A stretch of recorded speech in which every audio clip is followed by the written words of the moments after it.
देखिए दोस्तों, पिछली वीडियो में हमने ये 11वां क्वेश्चन कर लिया था। इसको हमने आपको समझा दिया था। वो कुछ गड़बड़ी की वजह से पहले कट गई थी वीडियो। ये भी समझा दिया था, ये वाला क्वेश्चन भी। ये इस वाले क्वेश्चन पे थे हम। इसमें देखिए, pressure of 200 kilo pascal is equivalent to A. इसमें ये डाटा पूछा हुआ हमसे। प्रेशर हमको दे रखा है, हेड पूछा है, रिलेटिव डेंसिटी दे रखी है। ठीक है, तो इसे एक बार समझने की कोशिश करते हैं हम। देखिए, इसमें हमको प्रेशर ये रहा, हेड मीटर में ये रहा, रिलेटिव डेंसिटी ये, डेंसिटी हमने निकाल दी।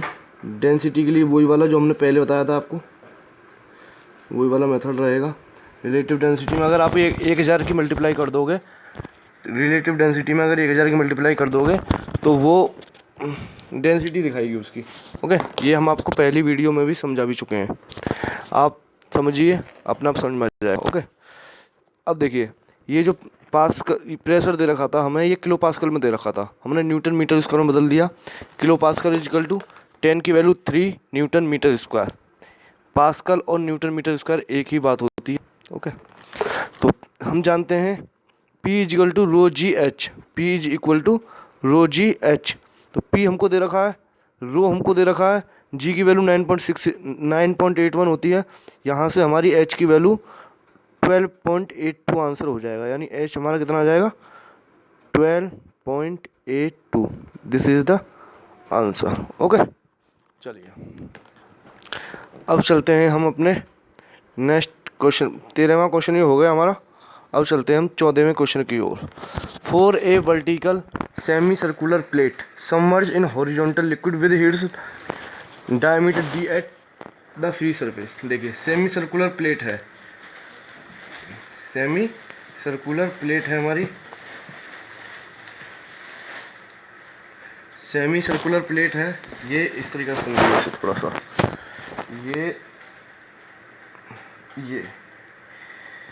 For a vertical semi circular plate submerge in A homogeneous liquid with diameter d। इसका डायमीटर कितना है, d इसका डायमीटर है। Eight the free surface the depth of centre of pressure. इसका सेंटर ऑफ प्रेशर हमसे पूछा है। The depth of centre of pressure from free surface से। तो इसका डायरेक्ट फार्मूला होता है, वो आपको याद करना पड़ेगा, 3πd/32। ओके, तो इसका आंसर 3πd/32 इसका सही आंसर। ये 3πd/32 यानी पहला इसका एकदम सही आंसर है। Okay, correct answer of this question is a. Okay, next question. ये देखिए, हमने आपको यहाँ पे समझाने की कोशिश की है कि सेंटर ऑफ ग्रेविटी ऊपर होता है। सेंटर ऑफ ग्रेविटी हमेशा कहाँ होता है, सेंटर ऑफ ग्रेविटी हमेशा ऊपर होता है। सेंटर ऑफ प्रेशर हमेशा नीचे होता है। सेंटर ऑफ प्रेशर की वैल्यू इस केस में 3πd/32 होती है। Next question, question number 15। The pressure intensity in same in all direction at a point. The pressure intensity is same in all direction at a point. Pressure intensity किसी liquid में pressure intensity same होती है, वो कब same होती है ये बताना है। तो वो जब सेम होगी जब उनके दो लेयरों के बीच में कोई रिलेटिव मोशन नहीं हो रहा हो। यानी इसका आंसर क्या हो जाएगा, इसका answer D. When there is no relative motion of one fluid layer relative to other. यानी एक लेयर मान लो ये है, दूसरी लेयर ये है, अगर ये एक दूसरे के रेस्पेक्ट में मोशन नहीं कर रही हैं तो इनमें जो फ्लूइड का पार्टिकल होगा उसकी इंटेंसिटी, प्रेशर इंटेंसिटी सभी डायरेक्शन में सेम होगी। यानी D is the correct answer. The pressure intensity is same in all direction at a point when there is no relative motion of one fluid layer relative to other. Okay, तो 15 question का answer clear. 16। A open tank contain 1 meter water. Open tank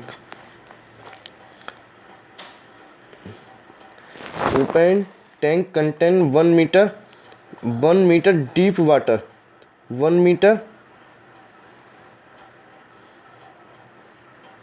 water with 50 centimetre depth of soil of oil 50 0.5 metre of oil. The intensity of pressure at the bottom. हमें यहाँ पे क्या बताना है, यहाँ पे हमें बताना है प्रेशर इंटेंसिटी की। सिंपल क्वेश्चन है। P is equal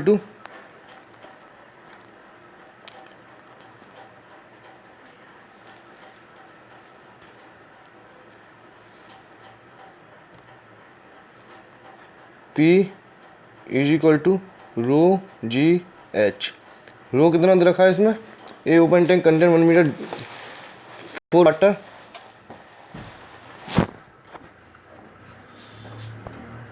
plus rho g h 4 oil. Rho water कितना होता है 1000, g 9.81, h 1 metre plus rho 4 oil. Specific gravity कितनी दे रखी है ऑयल की 0.8 यानी 800, जी 9.81, डिस्टेंस 0.5। इसका आंसर आएगा हमारा, ये कैलकुलेशन, इस कैलकुलेशन का आंसर हमारा देखिए ये हमारा इसका आंसर होगा। ये हमने यहाँ पे सॉल्व किया है। ये वही ऑयल ये रहा 0.5 मीटर का, डेंसिटी इसकी आएगी 800, डेंसिटी होगी इसकी 800 kg पर मीटर क्यूब। वाटर ये रहा 1 मीटर डेप्थ, डेंसिटी 1000 kg पर metre cube. Intensity at bottom rho g h upon oil, rho g h upon water, वही होगा। इसका आंसर आ जाएगा 13.734। ठीक है, ओके। तो इसका आंसर हो जाएगा 14। इसका आंसर क्या हो जाएगा, इसका आंसर हो जाएगा हमारा 14। देखिए यहाँ पे आप एक चीज़ और समझिए, हमारा कितना आंसर आया था, हमारा आंसर आया था 13.734, जबकि इसमें आंसर है 14। कहीं कहीं तो हम जी की वैल्यू 9.81 रखते हैं और कहीं कहीं हम जी की वैल्यू 10 रखते हैं। तो इस क्वेश्चन में जी की वैल्यू 10 पर हमारा 14 आएगा, जबकि इस पर 38.73 आएगा। तो ये आंसर सही है 14। वैसे अगर हमारा ये आंसर है तो ये सबसे ज़्यादा एक्यूरेट आंसर जिसका 14 ही होगा। Okay, 16 after then 17। The centre of pressure, the position of center of pressure on a plane surface emerge vertically in a static mass of fluid is। ये तो सबको पता होगा, कोई भी बॉडी है हमारी, कोई भी बॉडी मान लीजिए,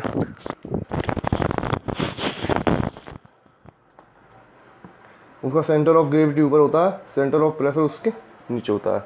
always below the position of center of pressure on a plane surface emerge vertically in a static mass of fluid is at the center of submerged body। No, गलत। Always above the centre of body, नहीं, नीचे होता है। Always below the central of area, यानी इसका answer कितना हो जाएगा, C is the correct answer. Always below the centroid of the area. Okay, तो C is the correct answer. After then 18, the vertical triangle area with vertex downward, यानी कि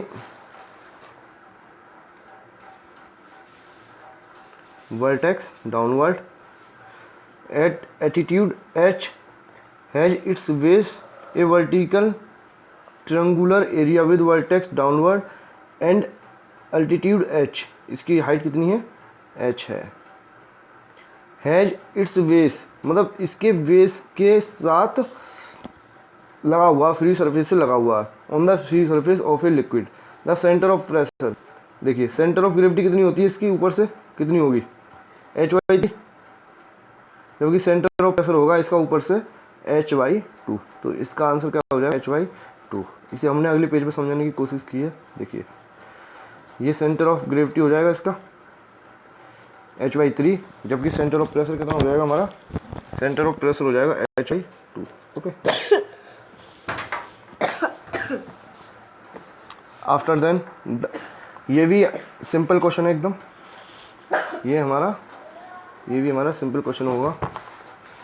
देखिए, the total pressure on a inclined, the total pressure on a plane surface inclined at an angle theta with horizontal, ये theta with horizontal is equal to, देखिए pressure हमारा कभी angle पर depend नहीं होता है। प्रेशर कितना होगा हमारा, प्रेशर हमेशा रो जी एच होता है। तो इसका आंसर प्रेशर फोर्स कितना हो जाएगा, P इंटू ए, ये कभी वेरी नहीं करता है हमारा प्रेशर। ओके, तो इसका answer P। The total pressure का मीनिंग क्या होगा, टोटल प्रेशर का मीनिंग होगा हमारा force on a plane surface inclined and angle with the horizontal is equal to P। ये सिंपल क्वेश्चन है एकदम। Where P is the intensity of at centroid of the area and A is the plane surface. Pressure force inclination पर depend नहीं करता है, वो हमेशा P into ए ही होगा। P क्या है, प्रेशर इंटेंसिटी, ए क्या है, area. Okay,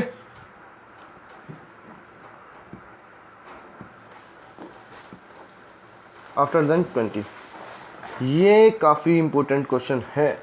A vertical rectangular plane surface, a vertical rectangular, देखिए ए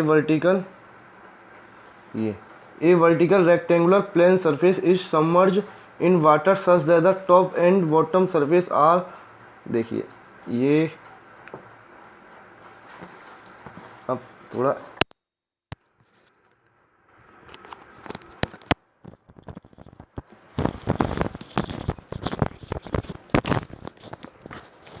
देखिए, ये हमारा रेक्टेंगुलर है, ये हमारा फ्री सरफेस है, ये distance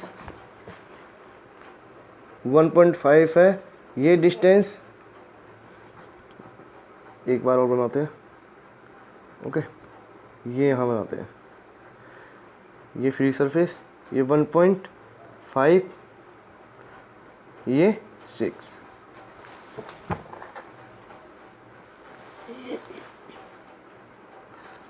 A vertical rectangular plane surface is submerged in water such that the top and bottom surface are 1.5 and 6 meter respectively below the free surface. The position of center of, इसका हमें centre of gravity बताना है, centre of gravity नहीं बताना, centre of pressure बताना है। Okay, देखिए हमने ये एक्सप्लेन कर रखा है नेक्स्ट पेज पे। ये देखिए,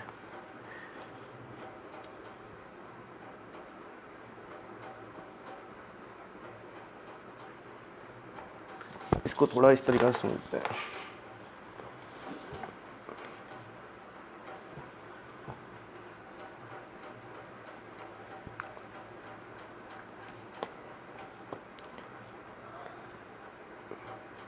टॉप सरफेस,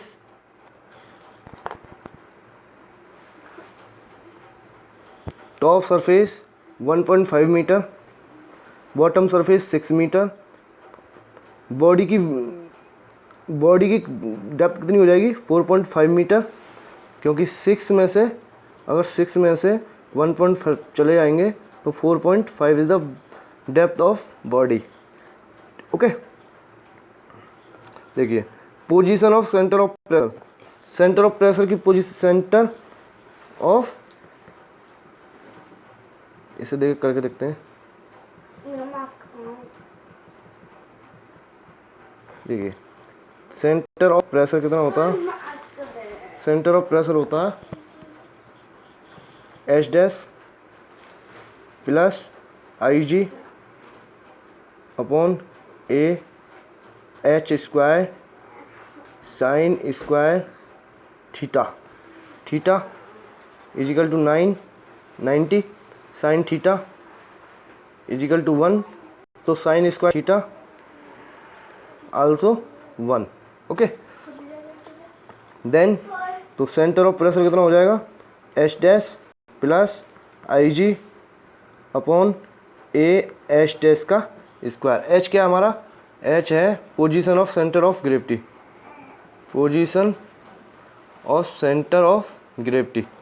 एच डैश कितना हो जाएगा, एच डैश हो जाएगा यहाँ देखिए ये हो जाएगा एच डैश 1.5 तो टॉप से है और 4.5 का आधा, ये 2.5, ये वाली डिस्टेंस 2.5, ये 1.5, तो सेंटर ऑफ प्रेशर कितना हो जाएगा, एच डैश कितना हो जाएगा 1.5 plus 2.25 is equal to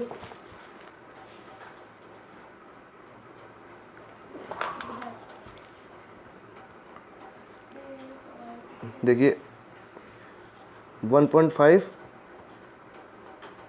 2.25 5 7 3.75 H dash की वैल्यू हमने 3.75 निकाल ली। ओके,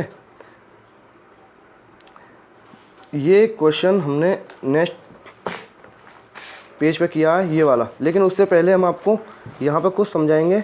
जैसे ये इस फार्मूले में क्या कौन सा टर्म क्या है, सी पी होता है h dash I ji upon A h square sine square theta.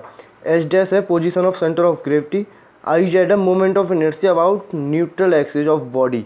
जो रेक्टेंगुलर बॉडी है जो जैसी भी बॉडी होगी उसका न्यूट्रल एक्सिस के अबाउट मोमेंट ऑफ इनर्शिया। ये क्या है, area of body, theta angle of body with horizontal surface, ये वाला विद हॉरिजॉन्टल सरफेस। ओके, तो ये क्वेश्चन अब सॉल्व करेंगे। देखिए ये थीटा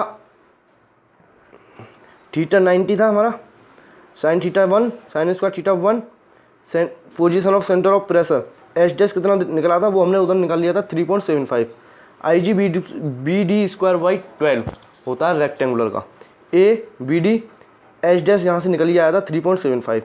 ये सिर्फ वैल्यू इसमें रखनी है, एच डैश की वैल्यू हमने यहाँ रख दी, आई जी की वैल्यू बी डी क्यू देखिए एच डैश की value 3.75, b d I g की value b d cube by 12। Okay, A की वैल्यू बी डी एच 3.75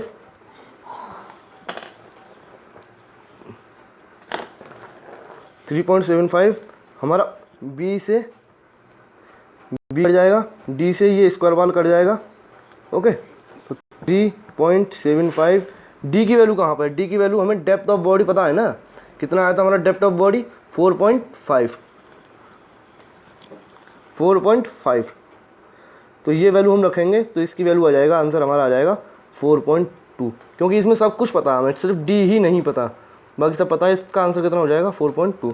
देखिए ये करके देख लीजिए, 4.2 इसका आंसर आ जाएगा इसी फॉर्मूला से। तो इसका आंसर क्या हो गया, इसका आंसर हो जाएगा हमारा 4.2 is the correct answer. Okay, तो ये हमारा वीडियो आज 10 क्वेश्चन कंप्लीट हो गए, यहीं पर समाप्त होती है ये दूसरा लेक्चर था। Thank you. ओके।